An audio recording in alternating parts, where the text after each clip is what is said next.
Have a catch and a slug with me in a virtual rise. From small sample size, these fun facts must lie. It's effectively wild, a strange but good hang. Effectively wild. Hello and welcome to episode 2499 of Effectively Wild, a baseball podcast from FanGraphs presented by our Patreon supporters. I am Ben Lindbergh of The Ringer, joined by Meg Rowley of FanGraphs. Hello, Meg. Hello. Well, I'm trying to sound upbeat, trying to put a brave face on things, but I have suffered some grievous psychological and physical wounds that I must detail to you here. Grievous might be a bit of an overbid, but a few episodes ago, I began with some banter. I felt euphoric. I was jubilant. I was buoyant because John Brebbia was back in the big leagues. Joey Meneses was back in the majors. Everything was coming up Ben when it comes to Effectively Wild favorites. Yeah. And now it's the polar opposite. It has been a rough few days for some of Effectively Wild's main major league characters. John Brebbia, recent Effectively Wild returning guest, has been designated for assignment by the Colorado Rockies. So the journeyman's journey continues. We will see whether he ends up with a new organization or goes to the minors with the Rockies where he was before. This changes nothing about my affection for him.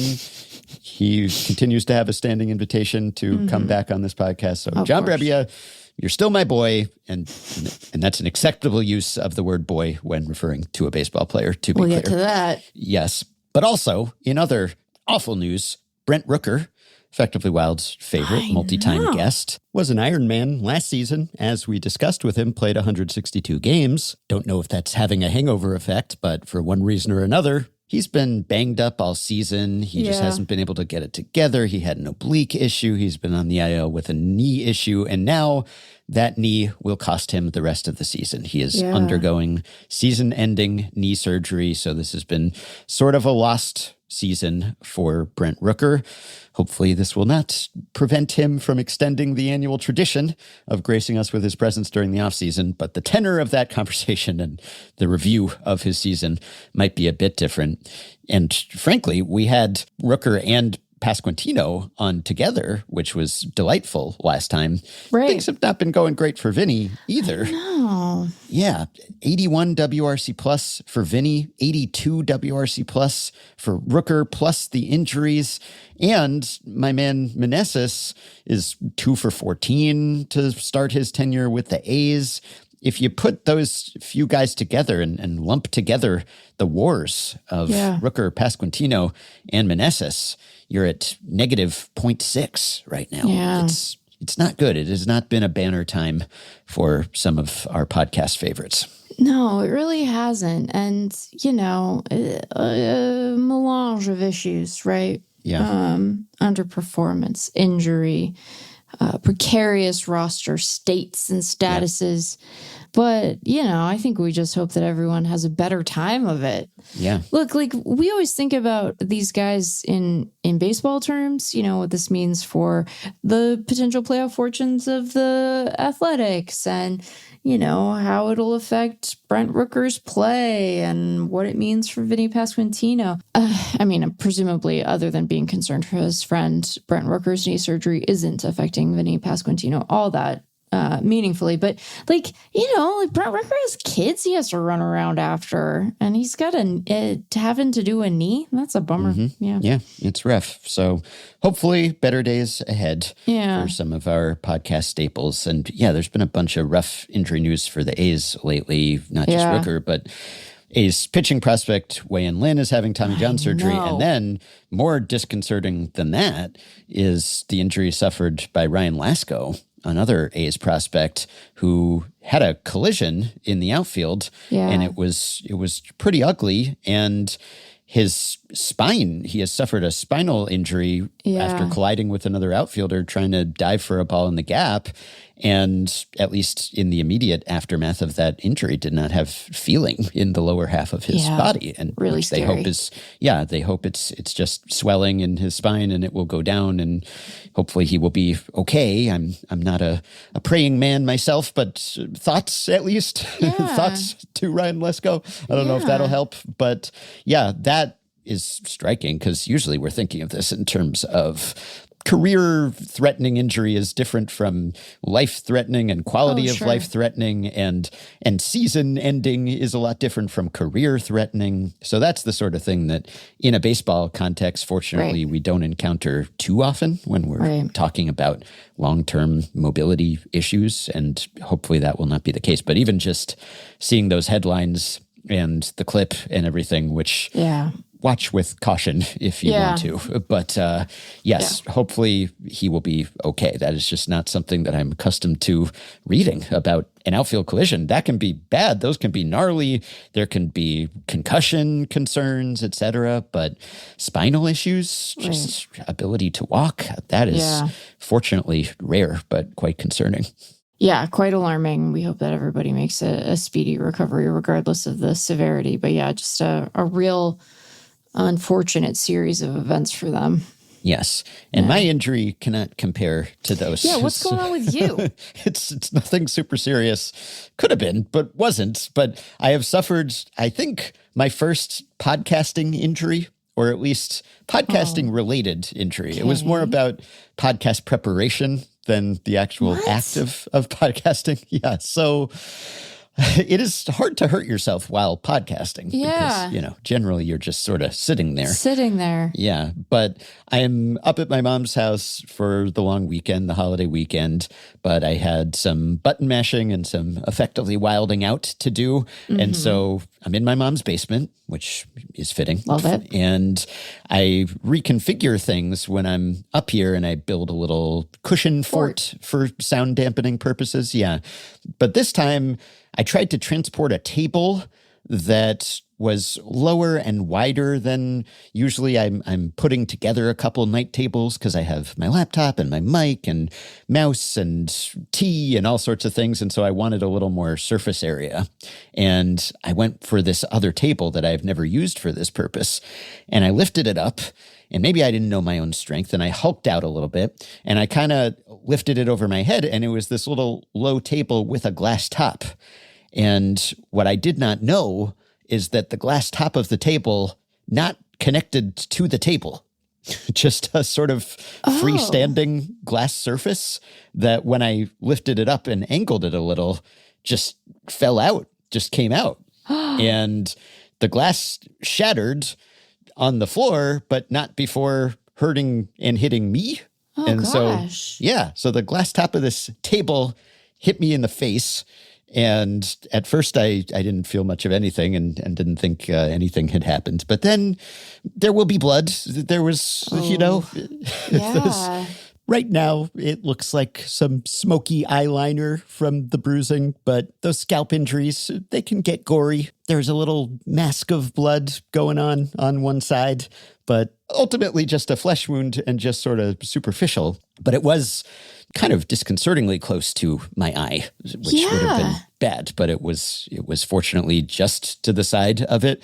And so I don't know if I'm going to have a shiner or what, but the bleeding has stopped and I'm fine. But I held up a frozen pea bag to my face for a while just to try to keep the swelling down. And you can't really tell other than sort of a discolored little wound in the corner of my eye. But you cannot say that I don't bleed for button mash and effectively wild, I guess. My initial concern was, okay, am I all right? Is my sight unaffected? Is this actually something serious? Do I need to get this checked out? Determined that it wasn't super serious. It's tis but a flesh wound. And then my next thoughts, of course, were, but I have podcasts to do. Okay, so I want to offer two things simultaneously, and I hope they're both received in the spirit with which they're intended, which is one of concern and generosity. This is the second time in our tenure as co-host where I have learned about a potentially debilitating injury or illness on air. Yeah. And I'll just remind you, Ben, you can ask for a sub. I had to ask for a sub unexpectedly last Friday, and Ben Clemens was so kind to fill in for me.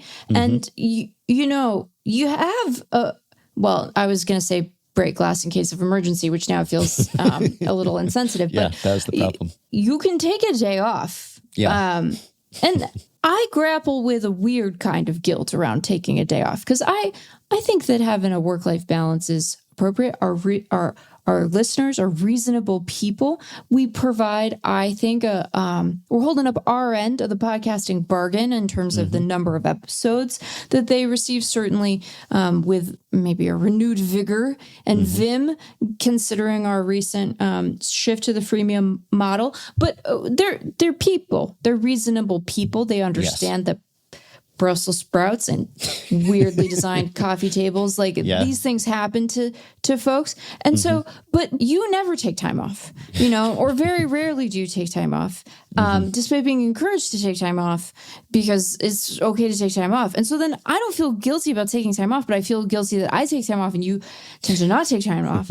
And so now I'm just feeling really quite strange because you had an incident, you had a shattering of glass and you were just I'm not going to tell her. I'll wait till we get on the air. What is that about, buddy? If the bleeding had continued, I would have alerted you to that. But a few hours have passed and I'm doing just dandy. So it's funny because I often take players to task for playing through injury. I know. Because I think there's kind of this macho thing and I can't take time off. And not only can you possibly exacerbate the problem, but also you are perhaps compromised in your performance. And so you're not doing anyone a favor. You're thinking, I'll just soldier through this. But actually you're hurting perhaps yourself and also the team in many instances. Right. I don't think that'll be the case this time. I'll let people judge whether my podcasting is compromised. But no, I'm fine. No one should feel guilty. You shouldn't feel guilty. I'm happy to podcast. I would have been disappointed if I couldn't. Though if this had actually been a serious injury, you would have let me know. Yes, I promise. Hey, I'm bleeding. You got to. If it's anything more serious than temporary Brussels sprouts induced incapacity or a superficial flesh wound that will be fine, then I will definitely take some time off. I promise. Okay. Well, I'm not satisfied with that answer. I want you to know. I still find it wanting, but I'm glad that you are okay. I think that's the most important Thank thing. you. Yes. And who knew podcasting could be so hazardous? I know. What kind of goof-ass coffee table is this? What is that? Who doesn't attach the glass to the table? How am I supposed to know? You could say that tables are not designed to be lifted over one's head at that angle, perhaps, but still. It just seems like, there, I guess I would say that it seems like there are other circumstances by which a table so designed might prove to be hazardous. And that seems, like a problem. One of my best friend from home at one point came down to visit both me and family she has in the Valley. And it was Kelsey and her two boys. And they're elementary school age kids. And they're little boys, so they have no sense of self-preservation, are actual demons. I mean, they're wonderful, but, they're little boys. So they have moments where they're just all wound up and running around and being rascals. And she ended up renting an Airbnb in our neighborhood so that she could be close, but also have enough room for the kids and what have you. She walked into the Airbnb and it was just 4 glass-topped coffee tables. And I was like, what is this? What is this idea? That's a terrible idea. And not just for little kids. I'm like, it's an Airbnb. You're really going to trust the people who come to Arizona to hang out with glass-topped coffee tables? I wouldn't. We're maniacs down here. What are you doing? Yeah, it seems dangerous. All right. Yeah. Well, lots of hazards. Heat index is 110 or something, even where I am, not just where you are. We hope everyone's fine. Be careful with tables. Be careful with heat. If any of our effectively wild guests and favorites are listening, I'm sure they're not, but we're thinking of them too and hope they play better and have better health. And I will draw hazard pay. Thanks as always to our Patreon supporters who will be enjoying a full episode today. And yes, we will get to the Wilson Contreras-Cade Cavalli situation. We will talk about some weird win-loss records. We'll talk about some player proposals as it pertains to roster reshuffling and transactions. I want to talk about the fact that Pete Crow Armstrong is walking here. He knows how to walk now. Who taught him to do that? Maybe Alex Bregman, who knows? Anyway, we have lots to talk about. Pitcher usage, I have a point to make. We will get to that and much more, and maybe a couple teams that have been hot and cold lately. So I have to say, this Cavalli-Contreras situation, I'm relieved. Yeah. And maybe that says something about how low my expectations are and how low the bar has been set. But this is seemingly an increasingly rare instance of someone doing something quite regrettable and actually regretting it, or at the very least paying lip service to regretting it. And you know what? I'll settle for that at this point, because rarely do we even get that. So for those of you who have not followed the saga, Wilson Contreras is going through it right now. Yeah. And this is in a more serious way than most of the other issues I have described to this point on the podcast. There's been a catastrophic earthquake or earthquakes in Venezuela, hundreds, thousands of people dead and displaced. And obviously the large Venezuelan contingent of Major League players are playing through that, though they are heartsore, and Wilson Contreras certainly is. And so this past week, he got ejected from 2 games in a row, which was a first for the Red Sox franchise, which sort of surprised me. Different circumstances, but in the first game, you could clearly see that he was feeling the effects of everything going on back at home. Yeah. And he hit a home run, and he was exultant, and he was calling out Venezuela as he was going down the first baseline and everything. And that was nice. And then he returned to the dugout and broke down in tears, right? So clearly emotions are running high, and, you know, he can be an emotional player at times regardless, but this in particular, anyone would be under these circumstances. And so later in the game, he ran afoul of an ump because he struck out on a check swing, and he disagreed with the call on appeal, and he did a head tap. He did a little mocking head tap on his way back to the dugout. He wasn't making a big show of it, but nonetheless, an umpire, perhaps a little thin-skinned given the circumstances, but ran him from the game. Yeah. And, you know, this was sort of like the circumstance, my bold preseason prediction last year when I suggested someone would do the mocking head tap. And this year, they haven't had to do the mocking head tap because they can do the actual head tap, but not on check swings as of yet. They're still checking the check swing challenges in the minors. So for now, no recourse really. And so he did a little head tap and he got run from the game.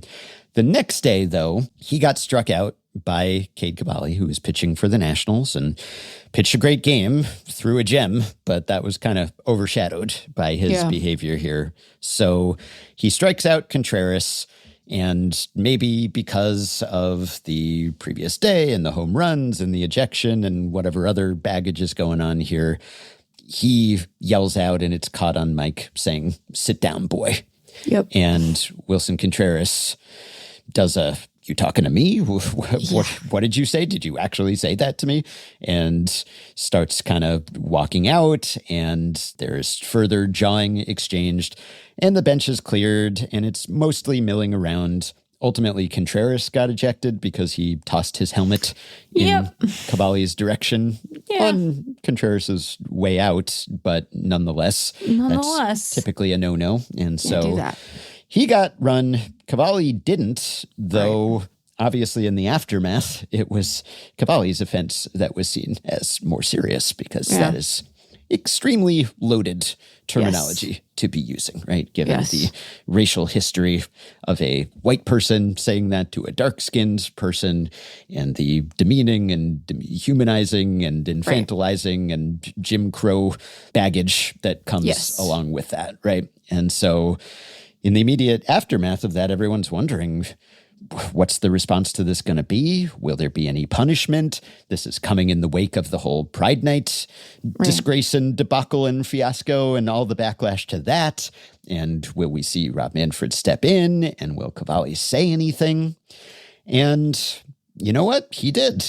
Yeah. And he actually owned up to how bad this was. Yeah. And I was kind of heartened to hear that, because my baseline expectation these days when something like that happens is either the perpetrator is going to be defiant or is just going to clam up and not say anything. And then people online are going to try to turn it into some culture war clash, and it's just going to spiral the way that we saw with the Pride Night story. And here's what Cavalli said the next day. I'm extremely torn up about the way that things were perceived. Obviously, there was no ill intention behind that. Well, it wasn't obvious in the moment. Obviously, it wasn't obvious.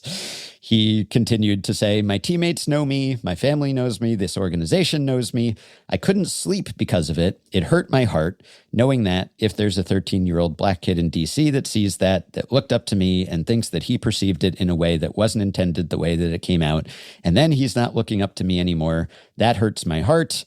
He said he understands the history, the meaning. He said there's a history behind that word. And that's just something that as a competitor, like in football or basketball, playing wiffle ball with my brother, you don't understand it. And then it gets perceived in a way that was not my intention. And then you learn from that. It'll never happen again. And he said that he didn't realize the reaction to this until he got back to his hotel and saw the social media hubbub about it. He said, I looked at my phone and I saw what people were saying about me, saw how torn up my wife was. It hurt my heart. I couldn't believe it. I really couldn't, because I know that people know me and they know my character, and that's not me. So it was hard. I truly didn't sleep last night. So we could critique some aspects of that apology, perhaps, but this far exceeded my expectation. And kind of nipped in the bud this becoming an even worse story, and one that would be perpetuated for days. And I'm relieved. I mean, obviously it would have been nice if this had never happened and if he had never said that, but given just, gestures at everything, this is better than I was expecting for a Major League Baseball player in 2026. Yeah, I think, you're right to say that there are parts of this that we could offer feedback on to be sort of more direct from an apology perspective. And, I want to make clear as two white podcast hosts, it's not really our place to accept this apology, such as it was, because no one's called me boy with that no one's called me that, period, but certainly not with the history that comes with that. But I agree. I'm glad that not only was it addressed as something that was inappropriate in the moment, but that, he put more specific terms around that, invoking a potential fan in DC who might think of him differently than he did previously. And so I think, sort of acknowledging where that intent is maybe immaterial to the effect that those words can have on people, and pledging to not use that language in the future, I think is certainly in sports apology adjusted terms, he's doing very well, and sort of that it paralleled the language that Paul Taboni used when talking about sort of the conversation he had with Cavalli. And it felt like it had been grappled with sort of in real terms, rather than, trying to attribute some sort of maligned intent to those reading into it or whatever. It was just that wasn't what I meant, but I appreciate what that means, and that it was interpreted that way. And I don't want people to have that understanding of me. And, I think that it was good. There was an acknowledgement of the harm, even if there was a denial of the intent, which I don't know Cade Cavalli.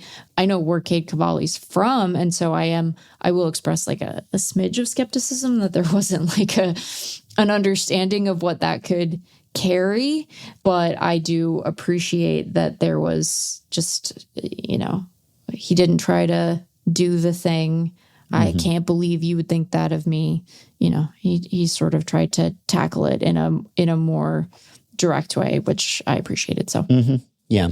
And earlier in that game, there had been a little run-in between Contreras and Cavalli, which was very silly. It's that sort of sometimes pitchers get upset if a non-pitcher intrudes on their territory on the mound. It was because Contreras had been on second base and then he jogged by the mound.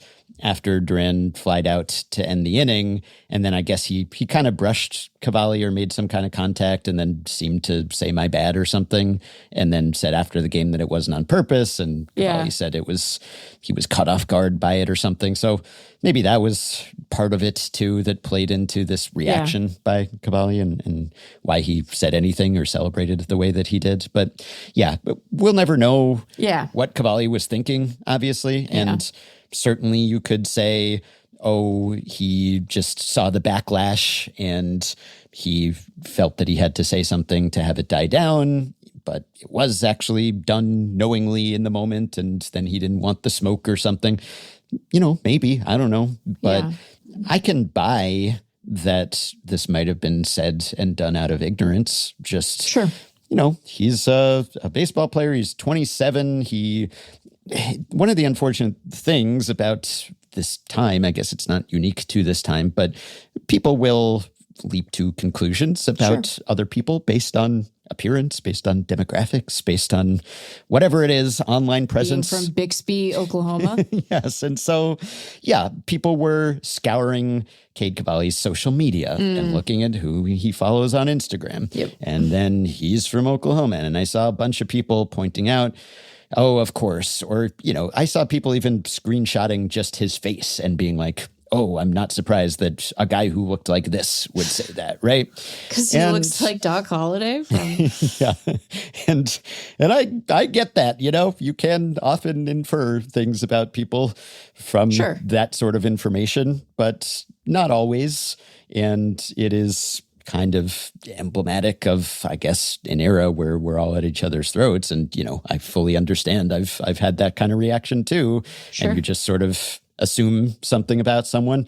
And I don't know, because all the quotes about, oh, my family knows and my teammates know and my organization knows. Well, none of us knows Cade Cavalli, right? And maybe even some of those people don't know Cade Cavalli on the inside, right? So who knows? But whether or not he said this knowingly, the fact that he owned up to how bad that is and said that he wouldn't do it again, well, that's something. And you might say, okay, well, it's a little too late, or you already said it, or you could critique how a lot of it was about how he felt bad about being perceived that way and it's sort of centering him or something, or that he didn't literally say the words sorry or whatever. Right. You could parse apologies.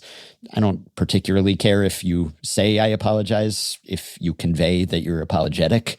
And it wasn't the standard sort of, I'm sorry that you took it that way. I mean, it was a little bit, obviously, but look, if he didn't mean to say this sort of thing, then what are you supposed to do in that situation, I guess, right? Because, if you're not saying it out of racist intent, then you're not going to cop to having said it out of racist intent. And so you're going to talk about the perception of it because the way it was perceived is not the way that you intended it, which doesn't absolve you for people perceiving it that way, because it's kind of on you if you didn't know about this legacy in history and thought that was an okay thing to say. But I could believe, okay, you could say, oh, he's from Bixby, as you said, it's this suburb of Tulsa. I think in the most recent census, it was 2% Black or African American. So you could reach some conclusion about him that would make this look worse based on that, or you could reach some conclusion about him that might make it look better, just in the sense that he hasn't even been exposed to people in those groups. Like maybe he didn't even know about that, which, maybe you should have done the work to educate yourself about that at some point. But if he wasn't ever like moving in these circles until he got into baseball, then I guess I could imagine how you might just be ignorant of that until that point, and then you just let out an exclamation. I don't know. I'm not really here to rehabilitate Cade Cavalli's image, because I don't know him either, so I'm not vouching for him or anything. It's just, regardless, I was somewhat surprised and heartened that he seemed to understand. And, he didn't talk to Contreras directly, or at least he hadn't as of that time. He said, I have not reached out to him. I know that we're both competitors. I hope that he hears this and he understands that was not what was intended at all. I think he knows that, but if I see him, I want to make sure that he knows that. Maybe he should go out of his way to make sure that Sure. he knows that. But nonetheless, I guess it's just that my expectations are sort of in the basement basically now, because it's just whether you intend it or not, never back down, never apologize, never show any sign of weakness, just maintain some facade of strength. That's kind of the playbook these days. And so often that actually seems to work, unfortunately. And so the fact that he didn't do that, I don't know whether he was talked into this by his team or his wife or his family or whomever else, but I'm just happy that he said something along these lines. I guess the place where it strikes me as importantly and sort of appreciably different is that you're right that, you know, a lot of it is about like him worrying about how he is perceived. But, well, for one thing, there are a great many people who are quite comfortable with that perception. Yeah. And that's not great. So there being resistance to that is something I think. And, you know, that it was put in sort of the reason that way of referring to Contreras is a problem is because of the racial history that it's freighted with, and that it was addressed in those terms and invoked members of his immediate community whose perception of him might be adversely affected, just seemed to get at it in a more direct way, and have a sense of care for that, you know, hypothetical kid, even if part of that care is about how that kid perceives him. It does feel different. And you're right. Like, some of this is that our expectations are on the floor when it comes to these things, and that we are perhaps grading on a, you know, Giants Pride Night adjusted basis. But it does seem different. And so I hope it is a genuine moment of sort of learning and reflection for him, and that it informs sort of the way he thinks about conducting himself. I'll also say, like, even if it were a completely neutral thing to say, which obviously it's not, but like, imagine a world in which that doesn't come with a bunch of racist baggage. Like, hey, Cade, you're like 27 and you've been in the league for 2 years. Like, this guy, in addition to the fact that he clearly has a lot going on right now, is like many years your senior and is practically a 10-year vet. So I don't know, man, have a little respect. Like, it just, part of it too is like, hey, you're being disrespectful in a way that doesn't feel completely necessary here. But yeah, I hope that it just sort of informs a different posture and attitude on the field. You can trash talk, you can be a competitor. All of those things are perfectly fair game, and there are so many ways to express that instinct that don't come with just a really gnarly history. So hopefully that's the path forward there. I do think that, like, the Contreras of it all, the guy's clearly going through some stuff. I am a little surprised. I guess that having like a league-wide pause in play would just not be practicable. But I am a little surprised that we didn't maybe have one day where we postponed games, just given how many people in baseball are Venezuelan and are I'm sure being directly affected by what's going on there. So like, that part of it is a little odd. And you can't throw your helmet at people, so like, don't do that. Listen, I'll be curious to see sort of what, if any, fallout there is from the league's perspective. I imagine there are some very nervous people sitting in the league office right now, trying to figure out how to sort of appropriately met out potential suspensions or fines here. You know, I think it is okay to say, hey, we appreciate Cade Cavalli making what seems to be a sincere statement of regret that does demonstrate an appreciation for why what he said was unacceptable. It's okay for there to be consequences that accompany that realization, right? So like, if they decide that they want to fine him or suspend him a game or whatever, like, I think that there's a proportional response to that comes with additional consequence that reinforces his own understanding, right? Because part of what you're doing when you are handing out discipline in these moments is, you know, you want to have there be a consequence for the infraction itself. You also want there to be some sort of deterrent for future behavior like that. And so I wouldn't think it was out of line for him to have some sort of consequence there. And I also wouldn't think it would be out of line for Contreras to have a consequence either. Like, you can't throw your helmet at people. I don't say that trying to, I can't imagine what he's going through right now. But having made the decision to be on the field, you still have to conduct yourself in a particular way. And we can have sympathy while still expecting, a standard of behavior that is in excess of what he demonstrated in that moment. I don't think either thing has to be particularly huge or punitive. Like, it's clear that the message has been received here. Yes. And I imagine that Contreras is, I don't know if he spoke about the helmet throwing one way or the other, so I don't want to put words in his mouth or what have you. But I imagine he knows, like, oh, I shouldn't have done that. But yeah, I think it can be a thing that everyone kind of moves on from, and absent further infraction on either party's side, like can sort of be, moved on from. We can move on. Yes, as we can on this episode. I would be relieved if it doesn't become a week-long, month-long story. So and you talk about your experience of relief. This was a moment where I was glad that we ended up having the schedule we had this week, because being able to grapple with sort of the totality of Cavalli's response, I think, is important. Because you're right. Like, when I heard that, I was like, they got to suspend this guy, and like maybe for a while. You can't be doing that, and you can't be doing that, to be clear. But my sense of it is very different. And again, as we said, like, not really for us to accept the apology, but I think we can place it within the spectrum of these sorts of incidents and these kinds of apologies. So I'm glad to have had a day. Yeah. Because the other thing about it was, like, sometimes these moments are more ambiguous, right? Like, we don't always have a great sense of, like, what gets guys to the point where they come to blows on the field.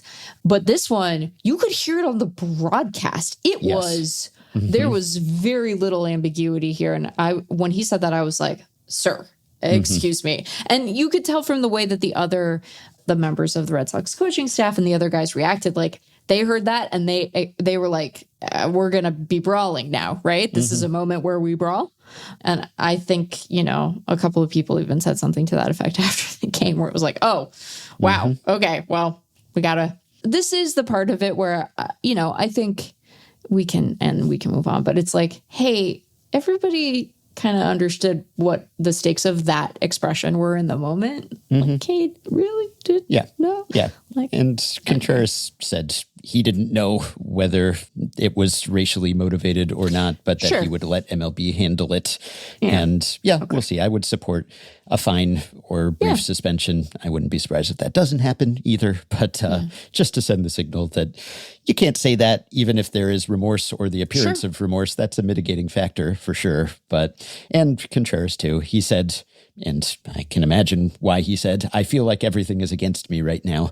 I got ejected last night from nothing. I got ejected today, even though I was walking back to the dugout. Well, I mean, there was a little more going on there, obviously. That is part of why you got ejected today. Yes. So anyway, okay. It's a sad state of affairs when I'm happy that someone at least wants to avoid the perception of racism. Right. Because sometimes people are perfectly fine with that perception or are actively courting it. And to close out this free preview, I will report from the future, or from your perspective, the slightly less distant past, that MLB did hand down suspensions and fines. 7 games for Cavalli, 7 games for Contreras, as well as 5 and 3 games, respectively, for Miles Michaelis and Nate Eaton, who were involved in the Donnybrook. All 4 players received undisclosed fines, and as is customary, all 4 players are appealing their suspensions. Contreras' 7-gamer was partly punishment for his having responded during the game to a fan's taunt on Instagram. Can't be Instagramming during the game, especially to invite the fan to Fenway in a sort of meet me at Temecula moment. But Cavalli's suspension did sort of surprise me, given that he was not ejected from the game and that MLB hadn't said anything prior to that point. Of course, you have to go with a higher number for a starting pitcher if you actually want them to miss any time. So ugliness of the initial incident notwithstanding, what with Cavalli's penitence, the organization making clear that this was not okay, and MLB also sending that signal, I would say that this was handled about as well as could have been expected all around.